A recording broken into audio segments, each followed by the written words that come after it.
ओम नमो भगवते वासुदेवाय।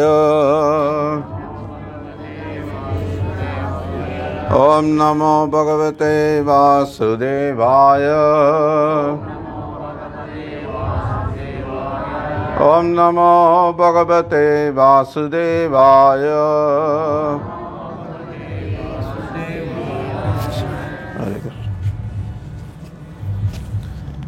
பகவத்கீதை உண்மை உறவில் 13வது அத்தியாயம். அத்தியாயத்தின் தலைப்பு இயற்கையும் அனுபவிப்பவனும் உணர்வும். திரும்ப சொல்லுங்க. அமானித்வம் அதம்பித்வம் அஹிம்சா சாந்திரார்ஜவம் ஆச்சார்யோபாசனம் சௌச்சம் சைர்யம் ஆத்மா விநிகிரஹம். மொழிபெயர்ப்பும் பொருளுரையும் வழங்கியவர் அகில உலக கிருஷ்ண பக்தி இயக்கத்தின் ஸ்தாபக ஆச்சாரியர் தெய்வ திரு பக்தி வேதாந்த சுவாமி ஸ்ரீல பிரபுபாதர். மொழிபெயர்ப்பு. அடக்கம், கர்வமின்மை, அகிம்சை, பொறுமை, எளிமை, அங்கீகரிக்கப்பட்ட ஆன்மீக குருவை அணுகுதல், தூய்மை, தளராமை, சுய கட்டுப்பாடு, புலனுகர்ச்சி பொருட்களை துரத்தல், பொய் அகங்காரம் இல்லாதிருத்தல், பிறப்பு, இறப்பு, முதுமை, நோய் ஆகியவற்றின் துன்பத்தினை கவனித்தல், குழந்தைகள், மனைவி, வீடு மற்றும் இதர பந்தத்திலிருந்து விடுபட்டு இருத்தல், விருப்பு வெறுப்புகளில் சமநிலை, என் மீதான நித்தியமான களங்கமற்ற பக்தி, தனிமையான இடங்களில் வாழ விரும்புதல், பொதுமக்களிடமிருந்து விலகி இருத்தல், ஆத்ம ஞானத்தின் முக்கியத்துவத்தை ஏற்றல், பரம சத்தியத்தை அறிவதற்கான தத்துவ ஆய்வு, இவை அனைத்தையும் நான் ஞானமாக அறிவிக்கின்றேன். இவற்றை தவிர மற்றவை அனைத்தும் அறியாமையே ஆகும். ஸோ போன வாரம் நம்ம முதல் பத்தியில் பிரபுபாதர் பொதுவாக இந்த 20 குணங்களினுடைய முக்கியத்துவம் என்னன்றதை சுருக்கமாக சொல்லி, இது இந்த 20 வகையான அறிவை வளர்த்து கொண்டால்தான் ஒருவர் இந்த பௌதிக பந்தத்திலிருந்து தன்னை விடுபடுத்தி கொண்டு பூரண உண்மையை அணுகுவதற்கான வாய்ப்பு இருக்குது அப்படின்ற விஷயத்தை விளக்கியிருக்கிறார். அதில் குறிப்பாக மயிச்சானன்ய யோகேன பக்தி அவ்யபிச்சாரிணின்ற என் மீதான நித்தியமான களங்கமற்ற பக்தி அப்படின்ற அந்த ஒரு குணம் இருந்தாலே மற்ற 19 குணங்களும் தானாகவே வந்துவிடும். அது ரொம்ப முக்கியமானது அப்படின்னு சொல்லி விளக்கியிருக்கிறார்.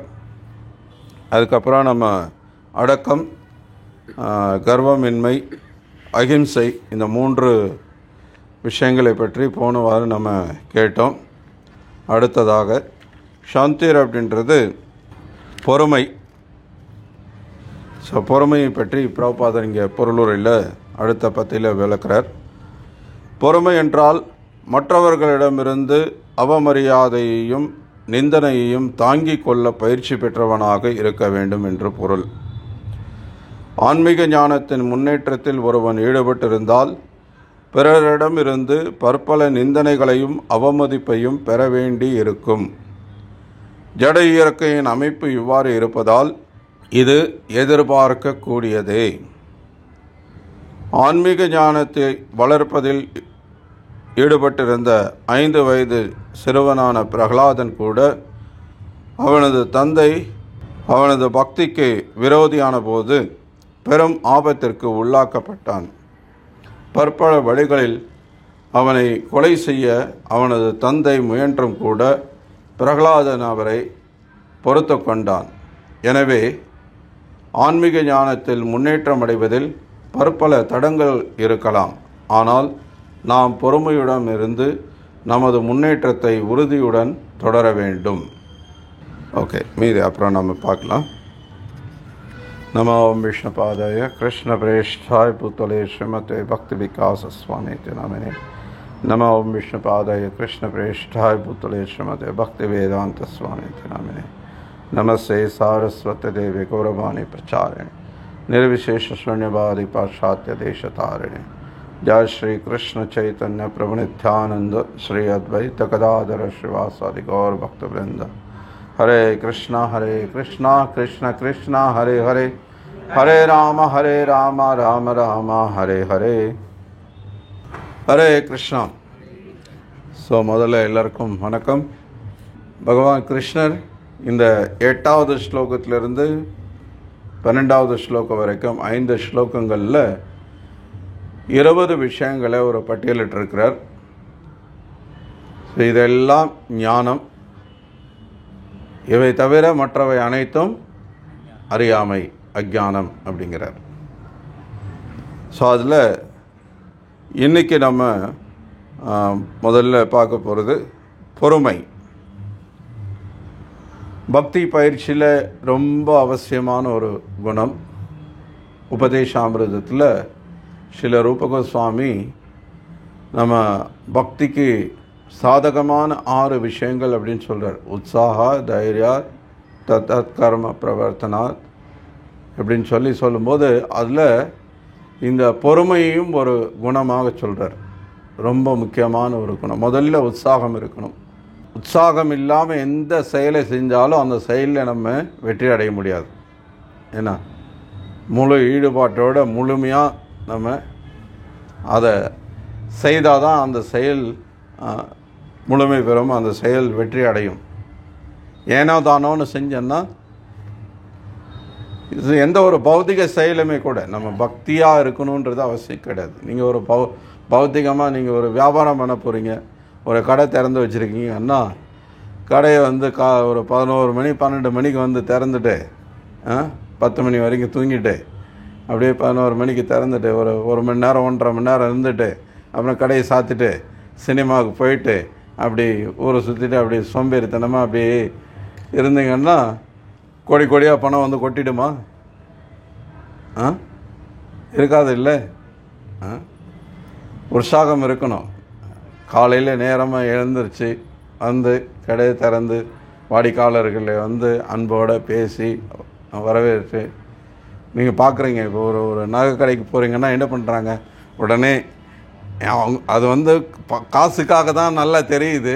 ஆனாலும் அவங்க என்ன பண்ணுறாங்க, அன்போடு வாங்கன்னு உங்களை பெரிய விருந்தாளி நீங்கள் வந்திருக்கிற மாதிரி உங்களை அழைச்சிட்டு போய் உட்கார வச்சு குடிக்க காஃபி வேணுமா, ஜூஸ் வேணுமா, என்ன வேணும்னு கேட்டு எப்படி அவங்க உற்சாகத்தோடு இருக்காங்க பாருங்கள். எப்போவும் அப்படியே பிரைட்டாக இருப்பாங்க. தூங்கி வளையிற மூஞ்ச இருக்காது அங்கே.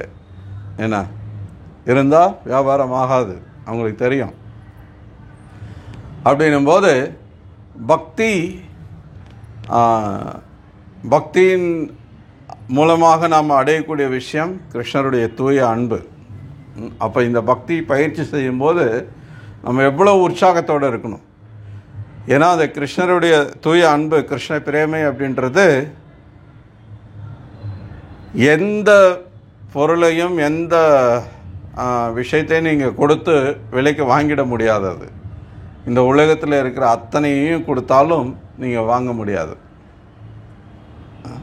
எவ்வளவு கோடி கோடியாக கொடுத்தாலும், தங்கமாக வைரமாக நீங்கள் மூட்டை மூட்டையாக கொண்டு கொட்டினாலும் அதை வாங்கிட முடியாது. அது தூய்மையான அன்பினால் மட்டுமே பெற முடியும். ஸோ அந்த அன்பை பெறுவதற்கு வழி தான் இந்த பக்தி. அப்போ இந்த பக்தி பயிற்சி செய்யும்போது அவ்வளோ உற்சாகத்தோடு இருக்கணும். ஏன்னா பகவான் அவ்வளோ உற்சாகத்தோடு இருக்கிறார்.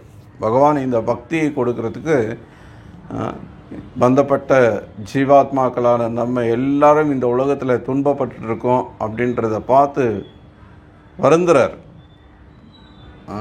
அவர் வருந்துறது மட்டும் இல்லாமல் எப்படியாவது நம்மளை இந்த துன்பத்திலிருந்து, இந்த துன்ப சாகரம் என்ற இந்த பெருங்கடலிலிருந்து நம்மளை தூக்கிடணும், வெளியேற்றணும், நம்மளை மீட்டரணும் அப்படின்றதுல ரொம்ப நம்மளை விட ரொம்ப ஆர்வத்தோடு இருக்கிறார்.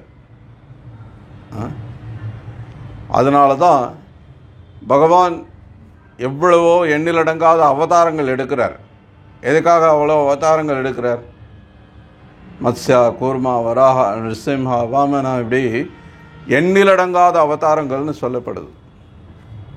என்ன காரணம்?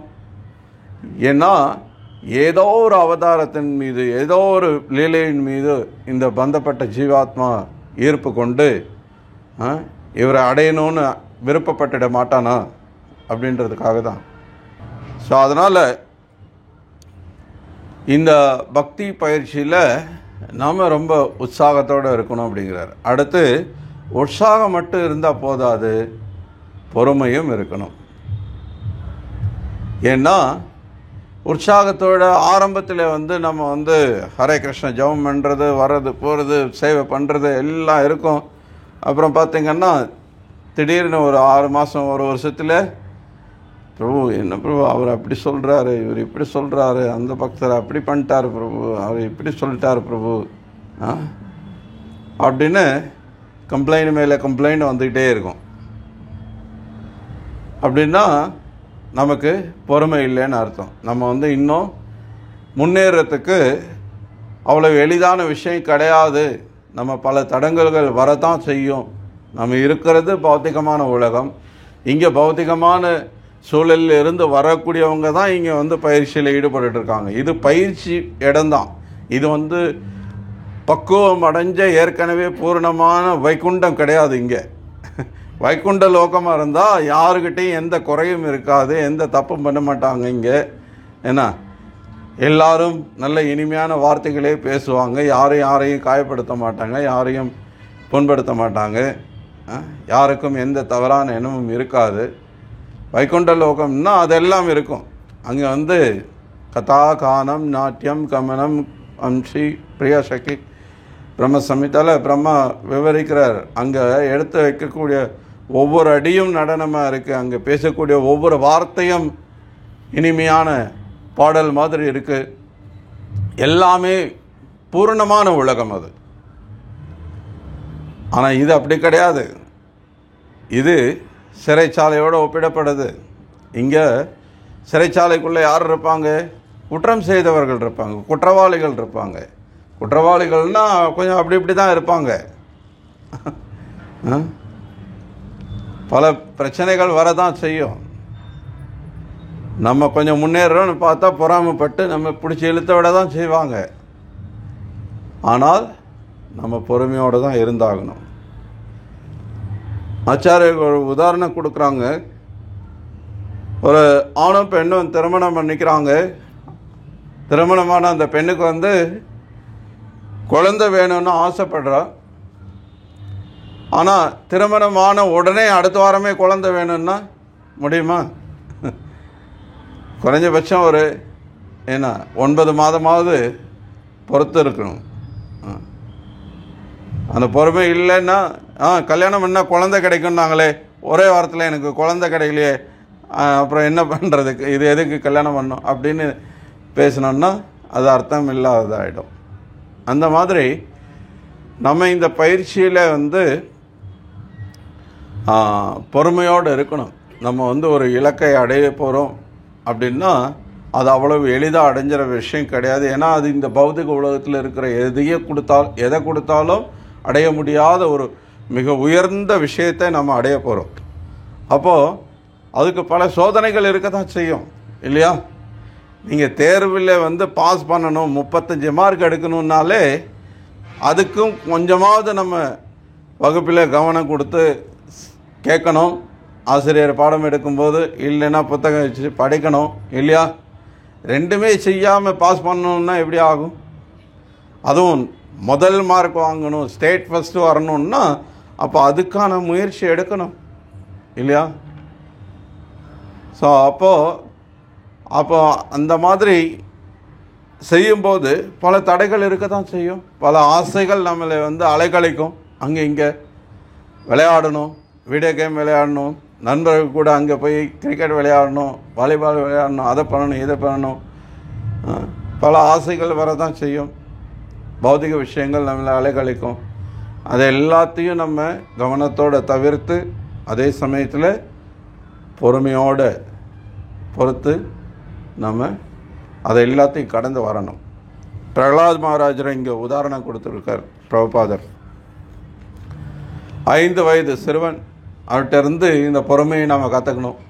எவ்வளவு தடங்கல்கள், பிரச்சனைகள். இப்போ நமக்கு யாராவது பிரச்சனை பண்ணுறாங்கன்னா என்ன பண்ணுவோம்? பொதுவாக நம்ம அப்பா அம்மா கிட்ட ஓடுவோம் இல்லையா? நம்ம 5 வயசு சிறுவனாக இருந்தால் யாராவது வந்து நம்மளை மிரட்டுறாங்க இல்லை இது அடிக்கிறாங்க, ஏதாவது பிரச்சனை பண்ணுறாங்கன்னா உடனே அம்மா பாருங்க அப்பா பாருங்கன்னு சொல்லி அவங்ககிட்ட தான் போய் நம்ம பாதுகாப்பை தேடுவோம். ஆனால் அடிக்கிறதே இங்கே கொல்றதே வந்து சொந்த அப்பா. அப்போ அவனுடைய கதை என்ன யோசிச்சு பாருங்கள், பிரகலாதருடைய கதை. ஆனால் பிரகலாதர் வந்து என்ன பண்ணுறாரு? பொறுமையோடு இருக்கிறார். அவ்வளவு தடைகளையும் பல விதங்களில் இங்கே பிரபாகர் குறிப்பிட்டிருக்கார், பல விதங்களில் கொல்றதுக்கு முயற்சிக்கிறாங்க. யானையை விட்டு மிதிக்கிறாங்க, பெரிய மலை உச்சியிலிருந்து தூக்கி போடுறாங்க, கடலில் வந்து பெரிய பாறையை கட்டி தூக்கி போடுறாங்க, விஷ பாம்புகள் மத்தியில் விட்டு கொல்ல பார்க்குறாங்க. ஆனால் பிரகலாதர் அசைக்க முடியாத நம்பிக்கை கொண்டிருந்தார். பகவான் விஷ்ணு என்னுடைய பாதுகாப்பாளர், எனக்கு அடைக்கலம் கொடுக்கக்கூடியவர். விஷ்ணு ஸ்மரணம் அப்படின்ற அந்த ஒரு விஷயம் அவர் ரொம்ப உறுதியோடு இருந்தார். பகவான் விஷ்ணுவை எப்போதும் ஞாபகம் வச்சுட்டே இருந்தார். ஸோ பகவானுடைய பாதுகாப்புக்கு அவருக்கு இருந்தது. ரக்ஷதி விஸ்வாசோ, சரணாகதி அப்படின்னு சொல்லணும்னா ஆணுகூல்யஸ்ஸ சங்கல்ப பிரதிகூல்யஸ்ஸ வர்ஜனம் ரக்ஷதி விஸ்வாசோ அப்படின்னா ரக்ஷ அப்படின்னா பாதுகாக்கிறது. கிருஷ்ணர் என்னை பாதுகாப்பார், விஷ்ணு என்னை பாதுகாப்பார் அப்படின்ற அந்த நம்பிக்கை, பூர்ணமான நம்பிக்கை பிரகலாதருக்கு இருந்தது. ஸோ அது அவர் முழுமையாக பகவான்கிட்ட சரணடைஞ்சிருந்தார் அப்படின்றத காட்டுது. ஸோ அதன் மூலமாக அவர் அந்த பொறுமையை வெளிப்படுத்துகிறார்.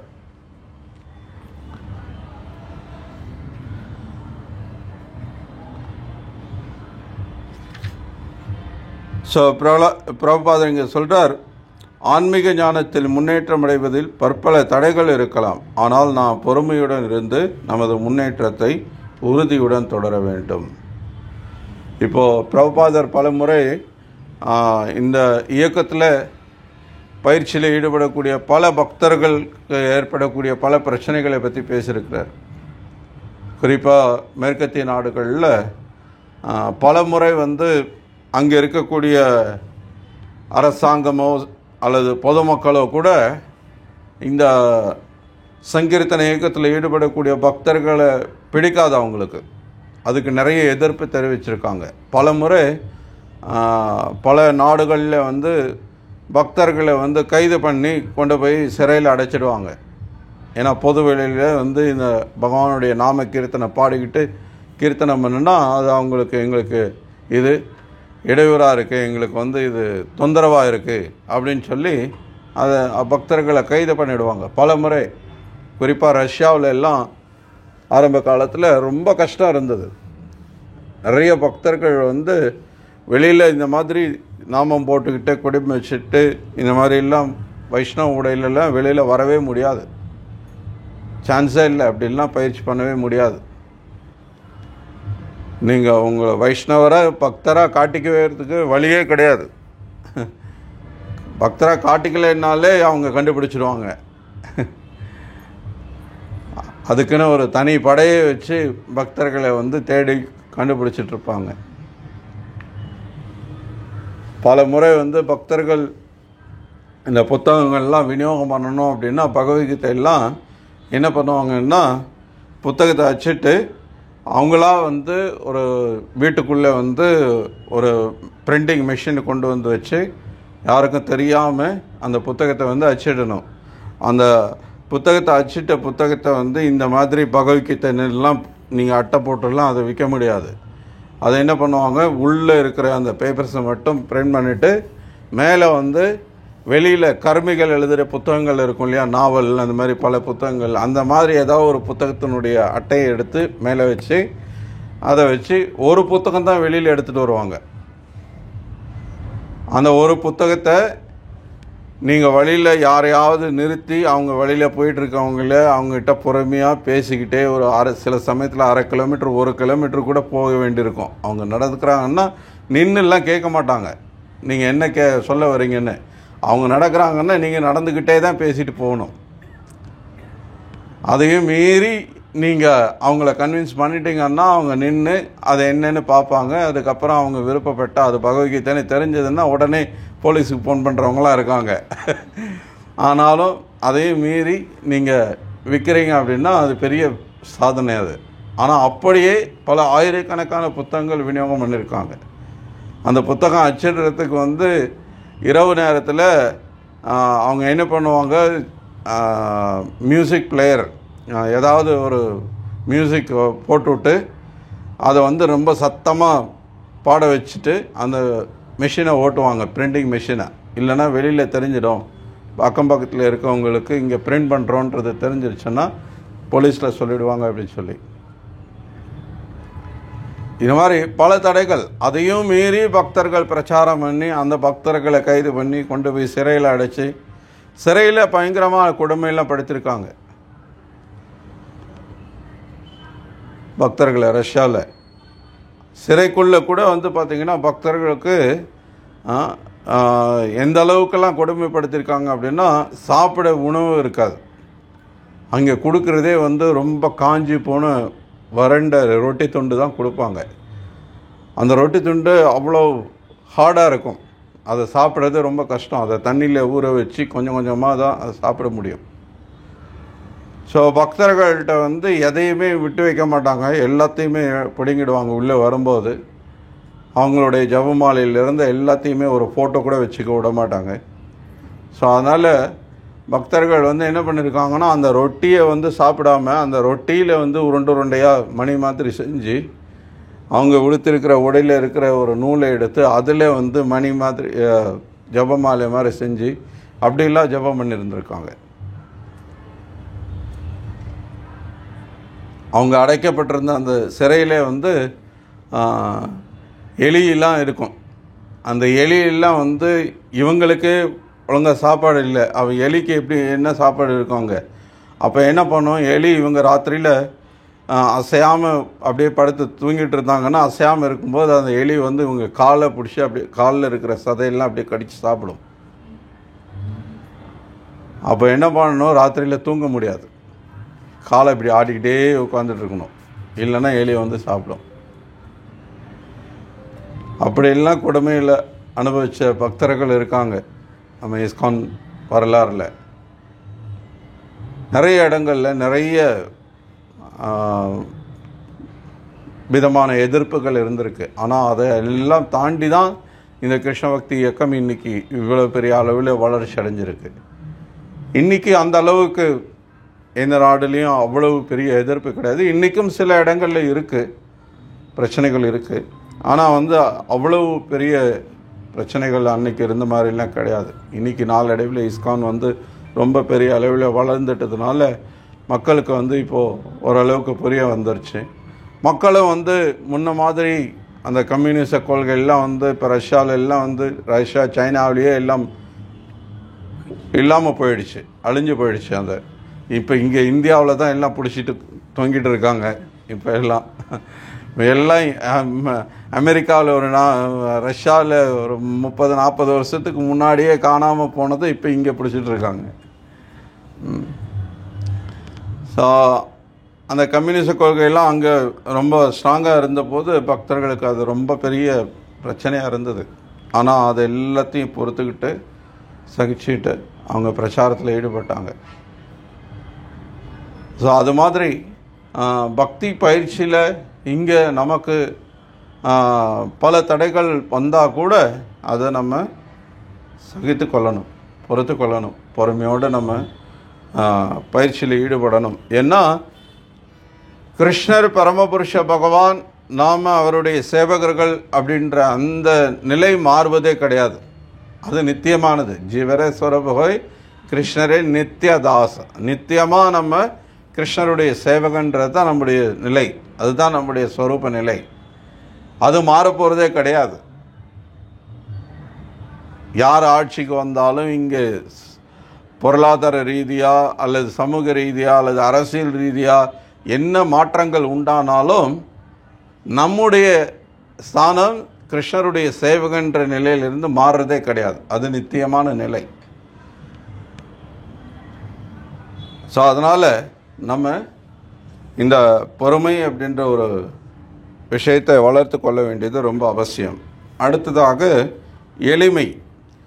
எளிமை என்றால் கபடத்தனமின்றி தனது எதிரிக்கு கூட உண்மையை வெளிப்படுத்தும் அளவிற்கு நேர்மையானவனாக இருக்க வேண்டும் என்று பொருள். ஆன்மீக குருவை ஏற்பது ஓகே, இது ஒரு வாக்கியம்தான் இதுக்கு எளிமைக்கு கொடுத்துருக்காங்க. ஸோ இது ரொம்ப அருமையான ஒரு விஷயம். இங்கே பிரபா ரொம்ப அழகாக சொல்லியிருக்காரு. கபடத்தனமின்றி தனது எதிரிக்கு கூட உண்மையை வெளிப்படுத்தும் அளவிற்கு நேர்மையானவனாக இருக்க வேண்டும். நம்ம என்ன பண்ணுவோம், நம்மளுடைய எதிரின்னா முதல்ல நமக்கு சாதகமாக என்ன இருக்கோ அதை தான் நம்ம செயல்படுத்த பார்ப்போம். இப்போ நம்ம உண்மையை பேசணும்னா நம்ம எதிரினால் நமக்கு ஆபத்து வரப்போகுது அல்லது ஏதாவது தீங்கு வரப்போகுது அப்படின்னா நம்ம அங்கே உண்மையை பேசுவோமா? பேச மாட்டோம்.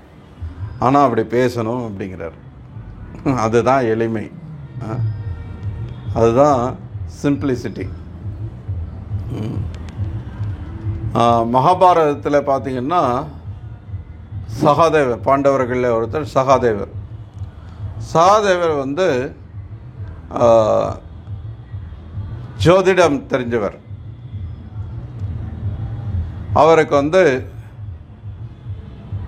எந்த காரியங்களை எந்த சடங்குகளை எந்த நாளில் செய்யணும் அப்படின்றத அந்த நாள் குறித்து கொடுக்கறதுல ரொம்ப திறமைசாலி. ஸோ மகாபாரத போர் நடந்துட்டுருக்கு. இடையில துரியோதனன் இந்த போரில் எப்படியாவது ஜெயிச்சாகணும் அப்படின்னு முடிவு பண்ணுறான். அப்போது இந்த போரில் ஜெயிக்கணும் அப்படின்னா அதுக்கு ஒரு குறிப்பிட்ட யாகம் பண்ணணும். அந்த யாகம் பண்ணுறதுக்கு சரியான திதியை குறித்து கொடுக்கறதுக்கு யார் அப்படின்னு தேடும்போது அப்போது சகாதேவன் அதில் நிபுணத்துவம் பெற்றவன், அவன் கைதேர்ந்தவன் அப்படின்றது தெரிஞ்சு சகாதேவன்கிட்ட கேட்பான், இந்த மாதிரி நான் பொருளை ஜெயிக்கணும், எனக்கு அதுக்கு ஒரு யாகம் பண்ணுறதுக்கு எருமை மாடு பலி கொடுத்து அதுக்கு ஒரு யாகம் பண்ண வேண்டியிருக்கு. அதை அந்த யாகம் என்னைக்கு பண்ணுனா இந்த காரியம் நிறைவேறும், வெற்றி பெறும் அப்படின்றதுக்கு திதியை குறித்து கொடுக்க சொல்லி கேட்பான். சகாதேவன் என்ன பண்ணுவான், சரியான நாளை குறித்து கொடுப்பான், கொஞ்சம் கூட தயங்காமல். யோசிச்சு பாருங்க, நம்மளாக இருந்தால் அந்த இடத்துல அதை செய்வோமா? வேணும்னே இருக்கிறதுலையே மோசமான நாள் எந்த நாளில் அந்த சடங்கை பண்ணுனா, அந்த யாகத்தை பண்ணுனா தோல்வி அடைவானோ அந்த நாளை குறித்து கொடுத்துருவோம் இல்லையா? ஆனால் சகாதேவன் அதை செய்யலை. ஸோ அப்படிப்பட்ட ஒரு விஷயம்தான் இந்த எளிமை அப்படின்னு இங்கே சொல்லப்பட்டிருக்கு. ஸோ நமக்கு தீங்கு வரும் அப்படின்னா கூட உண்மையை பேச தயங்கிறது கிடையாது. இப்போ பக்தர்கள் கிருஷ்ணர் பரமபுருஷ பகவான், நம்ம எல்லாரும் அவருடைய சேவகன் அப்படின்ற இந்த அடிப்படை கொள்கையை பிரச்சாரம் பண்ணும்போது பல எதிர்ப்புகள் வரலாம். மாயாவாதிகள் எதிர்க்கலாம், நாத்திகர்கள் எதிர்க்கலாம். இப்போது இந்த கிருஷ்ண பக்தி பிரச்சாரத்தை செய்யும்போது கட்டுப்பாட்டு கொள்கைகளை கடைபிடிக்கணும்னு சொல்லி நம்ம மாமிசம் சாப்பிடக்கூடாது, சூதாடக்கூடாது, போதை பழக்கத்தில் ஈடுபடக்கூடாது, தகாத பாலூரில் ஈடுபடக்கூடாது, இதெல்லாம் பாவ செயல்கள் அப்படின்னு சொல்லி நம்ம பிரச்சாரம் பண்ணும்போது இந்த சமூகத்தில் பல பேர் நமக்கு எதிரிகளாக ஆகுவாங்க. ஏன்னா இன்றைக்கி இந்த சமூகமே இந்த பாவ செயல்களை அடிப்படையாக கொண்டு தான் இயங்கிட்டு இருக்கு. உங்களுக்கே தெரியும், இங்கே அரசாங்கமே மதுபானத்தை விற்று தான் இன்றைக்கி நடந்துகிட்ருக்கு. அரசாங்கமே மிகப்பெரிய வருமானமாக நம்பிட்டு இருக்கிறது மதுபானம் விற்கிறது தான். அப்போ இந்த அரசாங்கம் நம்மளை ஊக்குவிக்குமா? நம்ம போதைக்கு அடிமையாகாதீங்க, குடிக்காதீங்க அப்படின்னு சொன்னோன்னா அப்போ என்ன பண்ணுவாங்க? நமக்கு எதிரியாக தான் மாறுவாங்க. மாமிசம் சாப்பிட்றது ஊரில் பாருங்கள், எங்கே பார்த்தாலும் எல்லாம் மாமிச கடைகளாக இருக்குது. அப்போ இவங்க எல்லாரும் எப்படி நம்மளை வரவேற்பாங்களா? பரவாயில்லையே, நல்லது செய்கிறீங்களேன்னு? இல்லை, அவங்க எல்லாம் நம்மளுடைய எதிரிகளாக தான் மாறுவாங்க. அப்போது இது எல்லாமே நமக்கு பிரச்சனை தான். ஆனால் அதுக்காக இந்த மாதிரி பல தொல்லைகள் இருக்குது, பல பிரச்சனைகள் இருக்குது, பல எதிர்ப்புகள் வருது அப்படின்னு சொல்லிட்டு நம்ம கொள்கையை மாற்றிக்கலாமா? நீங்கள் என்ன வேணால் சாப்பிடுங்க, நீங்கள் எப்படி வேணால் வாழ்ந்துக்கோங்க, நீங்கள் கிருஷ்ணரை தான் வழிபடணுன்னு இல்லை, நீங்கள் யாரை வேணால் வழிபட்டுக்கோங்க இப்படின்னு. அப்போ நம்ம எதுக்கு இருக்கணும்? இப்போ இதெல்லாம் சொல்கிறதுன்னா ஆல்ரெடி மக்கள் அப்படி தான் செஞ்சிட்ருக்காங்க. அவங்கவுங்க விரும்பினதை தான் பண்ணிகிட்ருக்காங்க. அதான் நீங்களும் நம்மளும் வந்து நீங்கள் விரும்பினதை பண்ணுங்க அப்படின்னா அப்புறம் நம்ம எதுக்கு இருக்கணும்? நம்ம என்ன பிரச்சாரம் இங்கே பண்ண போகிறோம் சொல்லுங்கள் பார்க்கலாம். ஏற்கனவே மக்கள் அதை தான் பண்ணிகிட்ருக்காங்க. மக்கள் எல்லாம் பாவம் பண்ணி மக்கள் ஏற்கனவே எல்லாம் நரகத்தை நோக்கி தான் வேகமாக ஓடிட்டுருக்காங்க. அதையே நம்ம செய்ய சொல்லி ஊக்குவிக்கிறதுக்கு அர்த்தமே இல்லை. ஸோ அப்போது நம்ம உண்மையை பேசலை அப்படின்போது அது எளிமையாக ஆகாது. நம்ம பிரச்சனைகள் வரும் அப்படின்னு சொல்லி நம்ம அதை பிரபுபாதர் அமெரிக்காவில் வந்து இன்றைக்கி காலகட்டம் மாறி போயிடுச்சு. ஆனால் பிரபுபாதர் காலத்தில் வந்து சாதாரண விஷயமே கிடையாது. பிரபுபாதர் பேசின விஷயங்களை அன்றைக்கி பத்திரிகைகளெல்லாம் பிரசுரிக்கும் போது பல எதிர்ப்புகள் வந்தது. எந்த அளவுக்கு எதிர்ப்புகள் இருந்தது அப்படின்னா, ஒரு குறிப்பிட்ட காலகட்டத்தில் எல்லாம் வந்து பிரபுபாதர் வந்து கொஞ்சம் கூட காம்ப்ரமைஸ் பண்ணாமல், எதையும் வந்து விட்டு கொடுக்காம தத்துவத்தை வந்து வெளிப்படையாக பேசுகிறதுல வந்து உறுதியாக இருந்தார். குறிப்பாக மேற்கத்திய நாடுகளில் அன்றைக்கி வந்து இந்த பெண் சுதந்திரம், பெண்ணியம் இங்கே வந்து இன்றைக்கி ரொம்ப பெரிய அளவில் அது வளர்ந்துட்டுருக்கு. ஸோ அது வந்து அமெரிக்காவிலெல்லாம் வந்து பெண்கள் ஆணுக்கு சமமானவர்கள் அப்படின்ற அந்த ஒரு விஷயம் எல்லாம் வந்து ரொம்ப உச்சத்தில் இருந்த காலம் அது. அப்போது பிரபுபாதர் வந்து இல்லை, ஆணும் பெண்ணும் சமம் இல்லை அப்படின்ற அந்த கருத்தை சாஸ்திரத்தின் அடிப்படையில் பேசும்போது நிறைய எதிர்ப்பு வந்தது அதுக்கு. அது மட்டும் இல்லை, பல விஷயங்கள், ஓரின சேர்க்கை, இந்த மாதிரியான பல விஷயங்களில் வந்து அன்னைக்கு இருந்த அமெரிக்க சமூகம் வந்து பிரபுபாதர் சொல்கிற விஷயங்களை ஏற்கிறதுக்கு தயாராக இல்லை. பிரபுபாதர் அதுக்கெல்லாம் எதிர்ப்பு தெரிவித்தார். ஆனாலும் பிரபுபாதர் அதுக்காக பயப்படவே இல்லை. பிரபுபாதர் அதுக்காக உண்மையை பேச தயங்கினது கிடையாது.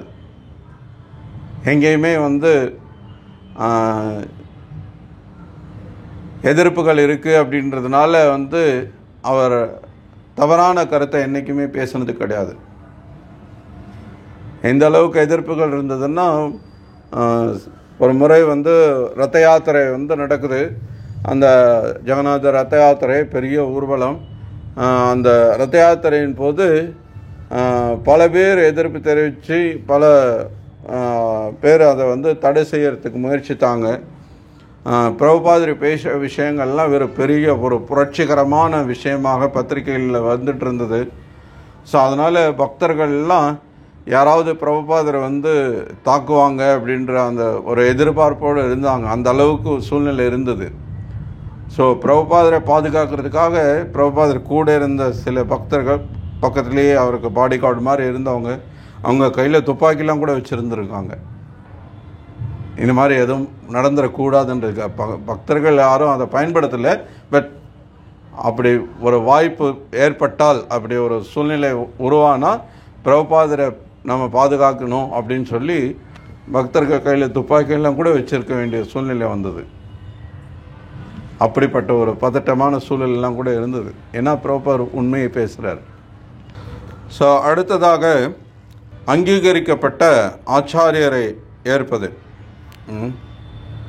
ஆன்மீக குருவை ஏற்பதை பொறுத்தவரையில் அது மிகவும் அத்தியாவசியமானதாகும். ஏனெனில் அங்கீகரிக்கப்பட்ட ஆன்மீக குருவின் உபதேசங்களின்றி ஆன்மீக விஞ்ஞானத்தில் முன்னேற்றம் காண முடியாது. ஒருவன் பூரண அடக்கத்துடன் ஆன்மீக குருவை அணுகி அவருக்கு எல்லா விதமான சேவைகளையும் அர்ப்பணிக்க வேண்டும். அதன் மூலம் அவர் திருப்தி அடைந்து தனது ஆசிகளை சீடனுக்கு வழங்கும்படி நடந்து கொள்ள வேண்டும். அங்கீகரிக்கப்பட்ட ஆன்மீக குரு கிருஷ்ணருடைய பிரதிநிதி என்பதால் அவர் தனது சீடனுக்கு ஏதேனும் ஆசிகளை வழங்கினால் அது அந்த சீடனை உடனடியாக முன்னேற்றமடைய செய்யும். அவன் ஒழுக்க நெறிகளை கடைபிடிக்காவிட்டாலும் கூட வேறு விதமாக கூறினால் எதிர்பார்ப்புகள் ஏதுமின்றி ஆன்மீக குருவிற்கு சேவை செய்பவனால் ஒழுக்க நெறிகளை சுலபமாக பின்பற்ற முடியும். ஸோ இது ரொம்ப முக்கியமானது. ஆச்சாரியோபாசனம், அங்கீகரிக்கப்பட்ட ஆன்மீக குருவை ஏற்றல். இது ஆன்மீக வாழ்க்கையில் இந்த ஒரு விஷயத்தை நம்ம கடைபிடிக்காமல் ஆன்மீக வாழ்க்கைன்ற பேச்சுக்கே இடம் கிடையாது. அது அர்த்தம் இல்லாத விஷயமாயிடும். ஏன்னா பௌதிக வாழ்க்கையில் பொறுத்த வரைக்கும் நம்ம மனம் போன போக்கில் செயல்படுறோம். அல்லது யாரோ சொன்னாங்க, அவங்க சொன்னாங்க, இவங்க சொன்னாங்க, நண்பர்கள் சொன்னாங்க, உறவினர்கள் சொன்னாங்க அப்படின்னு சொல்லி பல விஷயங்களை நம்ம செய்கிறோம்.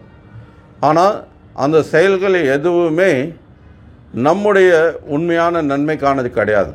அது எல்லாமே நம்முடைய புலனின்பத்தை மையமாக கொண்டு இருக்கக்கூடிய செயல்கள்ன்றதுனால அது நம்முடைய துன்பத்திற்கு தான் காரணமாக அமையுது. மேலும் மேலும் நம்மளை அது துன்பத்தில் ஆழ்த்தக்கூடிய செயல்களாக தான் அது எல்லாமே இருக்குது. இன்றைக்கி பொதுவாக மக்கள் என்ன பண்ணுறாங்க, காலையில் எழுந்திரிச்சதுலேருந்து நாள் முழுக்க பெரும்பாலும் பணத்துக்காக தான் ஓடிட்டுருக்காங்க பெரும்பாலான மக்கள். சிலர் பதவிக்காக, சில பேர் அதுக்காக இதுக்காக பல காரணங்கள் இருக்கலாம். ஆனால் பெரும்பாலான மக்கள் எதுக்காக பணத்தை தேடுறாங்க, எதுக்காக பணத்துக்காக இப்படி ஓடுறாங்க? ஏன்னா பணம் இருந்தால் நம்ம அதை வாங்கலாம், இதை வாங்கலாம், அதை செய்யலாம், இதை செய்யலாம் அப்படின்னா இது எல்லாமே பார்த்திங்க அப்படின்னா இந்த புலன்களை எப்படி திருப்திப்படுத்துறது அப்படின்றத அடிப்படையில் தான் இருக்குது இல்லையா? இப்போ இந்த மாதிரி புலனின்பத்துக்காக ஈடுபடுறதுன்றது நம்மளை மேலும் மேலும் இந்த பௌதிக உலகத்திலேயே பந்தப்படுத்தக்கூடிய செயல்களாகிறது. ஆனால் இந்த மனித வாழ்க்கை நமக்கு அதுக்காகவா கொடுக்கப்பட்டிருக்கு? திரும்பவும் இந்த உலகத்தில் ஒரு பிறவி எடுக்கணுன்றதுக்காகவா இந்த மனித பிறவி கொடுக்கப்பட்டிருக்கு? இல்லை. இந்த மனித பிறவி இருக்கிறதுல ரொம்ப அரிதானது அப்படின்னு சொல்லப்படுது. மானுஷ ஜன்ம துர்லபம், ரொம்ப அரிதானது. அரிது மானிடராய் பிறத்தல் அரிது அப்படின்னு நம்ம சிறு வயதிலே கேட்டிருக்கோம். ஏன் இது அரிதானது? ஏன்னா இந்த மனித பிறவியில் எது தர்மம் எது அதர்மம்ன்றதை நம்மளால் தெரிஞ்சுக்க முடியும். எதை நம்ம செய்யணும், எதை செய்யக்கூடாது, எது நல்லது எது கெட்டது, இதை பகுத்தறியக்கூடிய தன்மை மனித பிறவியில் நமக்கு இருக்குது. இந்த விஷயங்களை குறிப்பாக ஆன்மீக விஷயங்களை, நான் இந்த உடல் கிடையாது, ஆத்மான்றது நித்தியமானது, ஆத்மா பகவானுடைய அம்சம், பகவானுக்கு சேவை செய்வது தான் ஆத்மாவினுடைய உண்மையான ஆனந்தமயமான நிலை, இந்த அடிப்படை விஷயங்களில் தொடங்கி மிக உயர்ந்த ஆன்மீக அறிவு வரைக்கும் எல்லாத்தையும் படிப்படியாக புரிஞ்சுக்கிறதுக்கான கெப்பாசிட்டி இந்த மனித வாழ்க்கையில் தான் இருக்குது. வேறு எந்த உயிரினத்துக்கும் இந்த கெப்பாசிட்டி இல்லை. ஆடு மாடுகளுக்கோ, மரம் செடிகளுக்கோ, அல்லது புழு பூச்சிகளுக்கோ, பறவைகளுக்கோ இந்த கெப்பாசிட்டி கிடையாது. பகவத்கீதை வகுப்பில் உட்காந்து கேளுங்கன்னா அவைகளுக்கு ஒன்றும் புரிய போகிறது கிடையாது, உட்காந்தா கூட இல்லையா? ஆனால் மனிதனால் இதை கொஞ்சம் கொஞ்சமாக கேட்டு அதை புரிந்து கொண்டு அதை செயல்படுத்தி இதில் பக்குவத்தை அடைய முடியும். ஸோ அப்போது இந்த மனித பிறவின்றது மறுபடியும் இந்த உலகத்தில் நம்ம பிறவி எடுக்காமல் இருக்கிறதுக்கான ஒரு சூழலை உருவாக்கி கொள்றதுக்காக நமக்கு கொடுக்கப்பட்டிருக்கு. அதனால தான் இது அரிதானதுன்னு சொல்லப்படுது. அப்போது திரும்ப திரும்ப நம்ம மறுபடியும் இந்த புலனின்பத்தில் ஈடுபட்டு இங்கேயே பிறந்துட்டு இருக்க போகிறோம், இங்கேயே பிறவி எடுத்துகிட்டு இருக்க போகிறோம் அப்படின்னா அப்போது அது அர்த்தமில்லாத வாழ்க்கை ஆகிடுது. அது மனிதனாக பிறந்தும் அந்த வாய்ப்பை பயன்படுத்தி கொள்ளாதவனாகிடும். கிருஷ்ணர் அதனால தான் கற்பன்ய தோஷோ பகத ஸ்வபாவ அப்படின்னு சொல்லி அர்ஜுனனை எடுத்த உடனே மிக கடுமையாக கண்டிக்கிறார். கிருப்பனா, கருமி மாதிரி நீ எப்படி இப்படி சிந்திக்கிற? உனக்கு எங்கிருந்து இந்த சிந்தனை வந்தது? கருமிங்கிறார். கருமின்னா யார் கருமின்னு சொல்லுவோம்? யார் கஞ்சன்னு சொல்லுவோம்? கஞ்சன்னா கையில் பணம் இருக்கும், ஆனால் அவன் பயன்படுத்திக்க மாட்டான். அதை சேர்த்து வச்சு கடைசியில் அது யாருக்கு பிரயோஜனம் இல்லாமல் இவனும் சேர்த்து போயிடுவான். யாருக்கும் அது எங்கே இருக்குன்னு தெரியவும் தெரியாது. எங்கேயோ மறைச்சி வச்சுட்டு யாருக்கும் பிரயோஜனம் இல்லாமல் போயிடும். ஸோ அந்த மாதிரி அர்ஜுனனை நீ கருமி கஞ்சன் அப்படிங்கிறாரு. ஏன்னா உனக்கு இந்த மனித வாழ்க்கையினால் அடையக்கூடிய பலன் என்னன்றதை தெரிஞ்சு அந்த மனித வாழ்க்கையினுடைய பக்குவத்தை அடையிறதுக்கான வாய்ப்பு கிடைச்சிருக்கு. அதை விட்டுட்டு மறுபடியும் இந்த உடல் சார்ந்த உறவுகளை பற்றியே நீ பேசிகிட்டு இருக்கியே, இந்த உடல் சார்ந்த நான் எனதுன்ற அந்த சிந்தனையோடவே இருந்துட்டு இருக்கியே, அப்போ நீ கஞ்சன் தானே அப்படிங்கிறார். உங்ககிட்ட இவ்வளோ மதிப்புமிக்க ஒரு விஷயம் இருக்குது. இந்த மனித வாழ்க்கை அப்படின்றது மிக உயர்ந்த பக்குவ நிலையை அடையிறதுக்கான ஒரு வாய்ப்பு. ஆனால் அந்த வாய்ப்பை பயன்படுத்திக்காம நீ திரும்ப என்னுடைய பாட்டனார், என்னுடைய சொந்தக்காரங்க, என்னுடைய உறவினர்கள்னு நீ இந்த சரீர சம்பந்தமான இந்த பௌதிக விஷயங்களை பற்றியே பேசிகிட்டு இருக்கே அப்படின்னு சொல்லி கண்டிக்கிறார். ஸோ அதனால் நம்மளை இந்த பிறப்பு இறப்பு சுழற்சியிலிருந்து விடுவிக்கணும், நம்ம மறுபடியும் இந்த உலகத்தில் பிறவி எடுக்காமல் இருக்கணும், நம்ம மறுபடியும் இந்த பௌதிக பந்தத்தில் இருந்து விடுபடணும் அப்படின்னா அதுக்கு கண்டிப்பாக நமக்கு ஒரு வழிகாட்டி தேவை. ஏன்னா இந்த வழிகாட்டுதல் இல்லாததுனால தான் நம்ம திரும்ப இந்த உலகத்தில் இந்த புலனின்பத்திலே ஈடுபட்டு இருக்கோம். இப்போ பிரபுபாதர் மாதிரி ஒரு ஆச்சாரியர் வராமல் இருந்திருந்தால் நானும் நீங்களும் ஒருத்தர் சந்திச்சிருக்கிறதுக்கு வாய்ப்பு இருக்கா? கரூருக்கு நான் வந்திருப்பேனான்னு எனக்கு தெரியாது. முதல்ல சேலத்தில் தான் வளர்ந்தேன்னா கூட கரூர் வந்திருக்கிறதுக்கு எனக்கு வாய்ப்பே கிடையாது. ஏன்னா எனக்கு இங்கே யாரும் சொந்தக்காரங்களும் கிடையாது, ஒன்றும் கிடையாது. இங்கே நான் கரூர் வந்திருக்கிறதுக்கு வாய்ப்பே ரொம்ப குறைஞ்சிதான் இருந்திருக்கும்.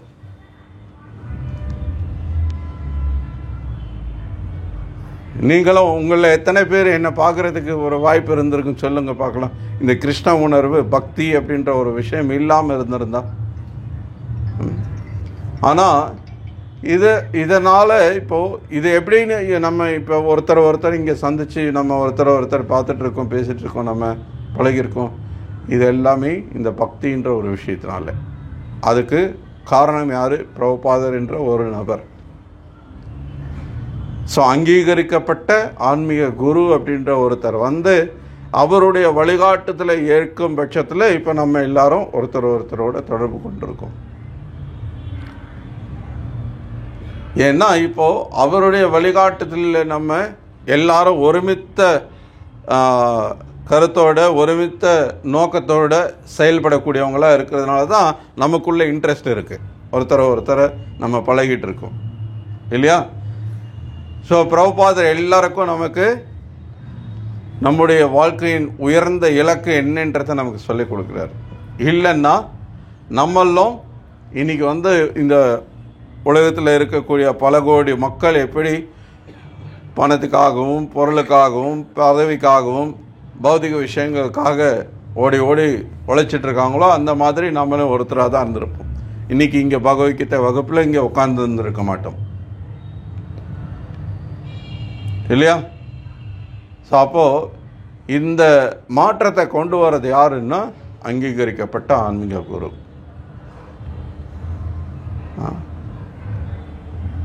ஸோ சாஸ்திரம் என்ன சொல்லுது அப்படின்னா, உண்மையிலேயே நம்ம வாழ்க்கையினுடைய உயர்ந்த நோக்கம் என்னன்றதை தெரிஞ்சுக்கிட்டு அதை அடையிறதுக்கு நம்ம விருப்பம் இருந்தால் தான் நம்ம ஆன்மீக குருவை ஏற்றுக்கொள்ளணும். குருவை ஏற்றுக்கொள்றதுன்றது ஒரு ஃபேஷனாக இருக்கக்கூடாது. இன்றைக்கி நிறைய பேர் அதை ஒரு ஃபேஷனாக ஆக்கிக்கிறாங்க. நான் இந்த இயக்கத்தோட தொடர்பில் இருக்கேன், இந்த இயக்கத்தில் எனக்கும் இவர் தான் என்னுடைய குருன்னு சொல்லிக்கிறதுல பெருமைப்பட்டுக்கிறவங்க இருக்காங்க. அந்த மாதிரி காரணத்துக்காக குரு இருக்கக்கூடாது. உண்மையிலேயே ஜிக்யாசு ஸ்ரேய உத்தமம், உத்தமமான விஷயத்தை அடையிறதுக்காக நம்ம ஜிக்யாசு, நம்ம விசாரணை கேள்விகள் கேட்கக்கூடியவர்களாக இருக்கணும். அதுக்காக தான் நம்ம குருவை அணுகணும்.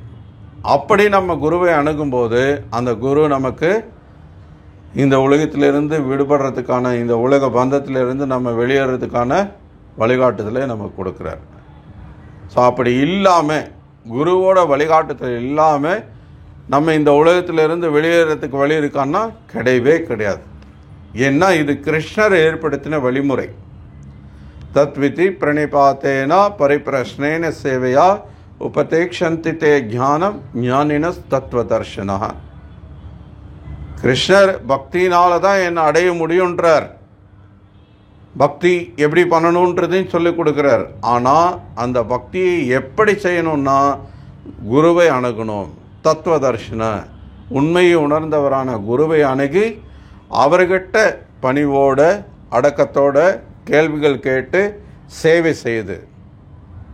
பரிப்பிரஷ்ன சேவையா, முதல்ல நம்ம